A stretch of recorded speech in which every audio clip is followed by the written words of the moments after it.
esta segunda parte es un poco diferente y van a saber por qué. El título es Falla en priorizar. Priorizar algo es ponerlo en primer lugar. El mundo nos envuelve en lo que podría llamarse la tiranía de lo urgente, ¿no? Por ponerle un título. Es una cultura en donde todo es para allá, todo es para ahora. Nos absorbe tanto, pero tanto, que nos afecta en nuestro interior, dejándonos estresados, poniéndonos inquietos e impacientes y, en el peor de los casos, vacíos. Algo que me afecta a mí en lo personal, y no me voy a explayar mucho, es en esto del estrés. El estrés. Gracias a Dios, ya hace unos 3 días que ya no sufro estos ataques de estrés o de ansiedad.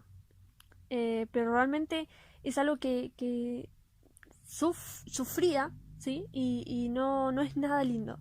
Realmente no es nada lindo. Entonces, la sociedad te hace inculcar en tu cabeza de que las cosas tenés que hacerlas ahora o de que no tenés que perder tiempo. Y eso es algo que está inculcado en mi mente, ¿sí? Es un chip que tengo en mi mente que te dice que no tenés que perder ningún momento y que cada minuto del día tenés que rellenarlo con algo, porque si no, el tiempo es oro y si lo perdés, después no lo puedes ganar y cosas así. Entonces, es un chip que tengo inculcado en la mente, que estoy estando en este proceso, ¿no? De sacármelo de la cabeza, de decir, no, no, tengo que tener también tiempos de descanso, de disfrute, ¿sí? También de estudiar y de hacer cosas en casa, pero también hay que tener esos tiempos de descanso, ¿sí?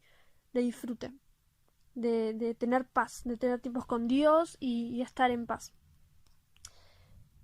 Nuestras vidas sí giran en torno de compromisos, de responsabilidades, ya sean laborales, de estudio, ministeriales, de la iglesia, y no nos damos un respiro para escuchar la voz apacible de Dios, nuestro compañero.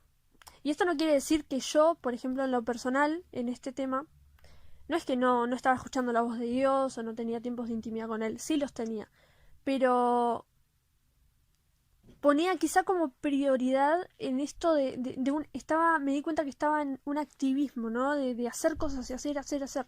Cosas importantes, pero estaba en mucho activismo. Y no me tomaba ese tiempo de descanso y de disfrute, ¿no? De mí misma o de cosas o de la familia o con amigos virtualmente. Entonces Dios me empezó a decir esto, ¿no? Descansa, tomate tiempos de descanso. Me servís, haces buenas cosas, pero tomate un tiempo de descanso. Y la verdad que me hizo muy bien, ¿no? Escuchar eso de Dios y tomar una decisión. Entonces, a veces hay que dejar mucho, ¿no? De lado el activismo por un tiempo o empezar a ajustar, ¿no? Decir, bueno, no voy a estar tanto haciendo cosas, sino también tomar tiempo de descanso, tomar tiempo de disfrute, después seguir haciendo y demás, ¿no? Porque si no, eso te estresa y realmente es algo que me estaba causando a mí. Entonces, tenemos que tomarnos un respiro, sí, para escuchar la voz de Dios. Él desea escucharte, Él desea escucharte a vos y escucharme a mí. Que le compartas tus penas, tus proyectos, tus necesidades, tus alegrías, tus tropiezos, tus caídas, tus victorias, todo. Lo primero es lo primero, ¿sí? Y todos sabemos que Dios tiene que ocupar el primer lugar de prioridad en nuestras vidas. Ya todos sabemos que Dios tiene que ser esa persona que esté en nuestras vidas en primer lugar. Que apenas nos despertemos, al que le digamos buen día es a Él. Porque Él es nuestro Dios, Él es nuestro amado y queremos hablarle y queremos escucharlo apenas nos levantamos, ¿sí? Entonces, acá viene la parte diferente de esta segunda parte. Es una serie de preguntas, ¿sí? Es una serie de preguntas que les voy a hacer para que si las quieren anotar y ir respondiéndolas, ¿no? Pero si no lo pueden responder en su mente. Pero ser sinceros consigo mismos para poder analizar un poco si realmente tienen en prioridad a Dios, ¿sí? En sus vidas. Pregunta número 1. ¿Cuánto tiempo le dedicas a Dios en el día? Sé sincero, ¿no? Poniéndole del 1 al 100. ¿Cuánto tiempo le dedicas a Dios en el día. Segunda pregunta. Hacer una lista, ¿sí? De las cosas que haces en el día, ¿no? De las cosas que haces en el día, hacer una lista que haces normalmente. Y poner de mayor a menor, ¿sí? En orden, las cosas que más le dedicas tiempo y las que menos le dedicas tiempo. Punto 3. ¿Qué cosas pensás que no son del agrado de Dios? ¿Sí? ¿Qué cosas pensás que no son del agrado de Dios y que no están en los planes de Dios? Que tenés que tomar la decisión de dejarlas de lado. Es muy importante, ¿sí? Identificar estas cosas, porque yo en lo personal estaba haciendo muchas cosas y hay cosas que no estaban en los planes de Dios para mi vida en este tiempo, entonces las tenía que dejar de lado, ¿no? Decir, tomar una decisión y decir, bueno, esto es lo que Dios quiere hacer en este tiempo. Y esto no, esto está bueno, pero lo tengo que dejar para después. O hay cosas que no son del agrado de Dios. Hay cosas que no son de su agrado y no son parte de su voluntad. Entonces hay que también dejarlas de lado. Entonces pensemos esas cosas. Punto 4. Lo que Dios te está hablando, ¿sí? Ya sea a través de la palabra o a través de personas o a través de vos, ¿sí? Que te habla a vos a través del Espíritu Santo. ¿Lo estás viviendo? ¿Lo estás viviendo? ¿Lo estás poniendo en práctica? ¿Sí? Porque nosotros no solo tenemos que ser leedores de la palabra, sino también hacedores de la palabra. Ponerla en práctica, vivir el Evangelio. ¿Sí? Eso es muy importante. Primero vino la ley y nosotros en tiempos antiguos la gente miraba la ley y las cumplía. Pero vino Jesús y Él se encarnó, ¿no? El verbo se encarnó y Él se convirtió en la ley viva. Entonces nosotros tenemos que imitarlo a Él. En todo el Evangelio se habla de Jesús. Entonces tenemos que vivir como Jesús vivía, ¿no? A través de todo lo que Dios nos vaya hablando, ya sea promesas, profecías o enseñanzas. ¿Lo estamos viviendo? ¿Lo estás poniendo en práctica? Punto 5. ¿Sabes cuál es el propósito de Dios para tu vida?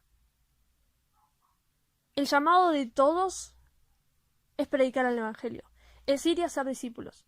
La gran comisión que Jesús nos encomendó, ¿sí? Pero después hay un propósito, un llamado específico para tu vida, o varios, donde Dios te va a utilizar, ¿sí? En este tiempo. Si Dios te creó para este tiempo, es por un motivo en especial.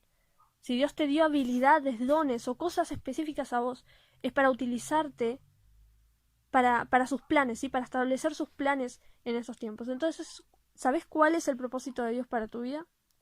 ¿Sabes cuál es tu llamado en este tiempo? Pregúntale a Dios, ¿cuál es mi llamado? ¿Cuál es mi propósito? ¿Qué es lo que vos querés que yo haga? ¿Sí? No vivimos según nuestras pasiones y deseos, sino lo que Dios quiere hacer. Y última pregunta, 6. ¿Sabes qué dones espirituales tenés? Y si es así, ¿cuáles son? Los dones espirituales, no me voy a extender de lo que hablo, de cuáles son, pero son varios, ¿sí? Si querés puedes buscarlo en la Biblia, pero es muy importante saber qué dones espirituales tenemos. Yo, por ejemplo, sé y ya pude identificar cuáles son. Quizá tengo más, pero pude identificar cuáles son mis dones espirituales. Y son importantes porque se pueden utilizar para el cuerpo de Cristo. Claramente son para edificación del cuerpo de Cristo. Entonces, tenemos que saber, identificar cuáles son. ¿Sí? Si no lo sabes, preguntarle a Dios, Dios, revelame cuál es mi don. ¿Cuáles son mis dones espirituales que vos estableciste en mí? Actívalos. ¿Sí? Entonces, hacete estas preguntas que son muy importantes, muy reflexivas, que me ayudaron en mi tiempo y que me siguen ayudando en la actualidad y que le ayudaron a muchas personas que hace meses atrás les pasé, ¿no? Estas reflexiones y estas preguntas que son realmente muy importantes y que después se ven mucho fruto.